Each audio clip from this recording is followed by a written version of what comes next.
গরিবের দুর্গা পুজো, যা করে হোক কাজের বাড়ি দিদির কাছ থেকে আমাকে কিছু টাকা ধার করে মেয়েটাকে একটা জামা কিনে দিতেই হবে। বলছি দিদিমণি। হ্যাঁ বল। সামনে তো পুজো, এই মাসের মাইনেটা যদি একটু বোনাস নিবি, করিস তো লোকের বাড়ি কাজ, সেটার আবার বোনাস নিবি? মামার বাড়ির আবদার? হ্যাঁ। না না ম্যাডাম, ওইসব বলছি না। এই মাসের মাইনেটা যদি একটু আগে করে দিতেন তাহলে খুব ভালো হতো। আসলে মেয়েটার একটা পুজো জামা হয়নি তো, তাই। ও বাবা, কত আবদার!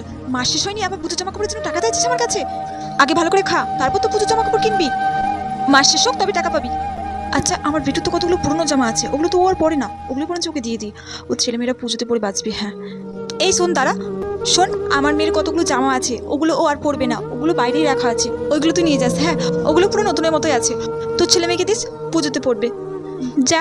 ঠিক আছে ম্যাডাম, এগুলো তো পুরো নতুনের মতোই আছে, ওনাকে নিয়ে গিয়ে দেবো। গরিবের আবার পুজো।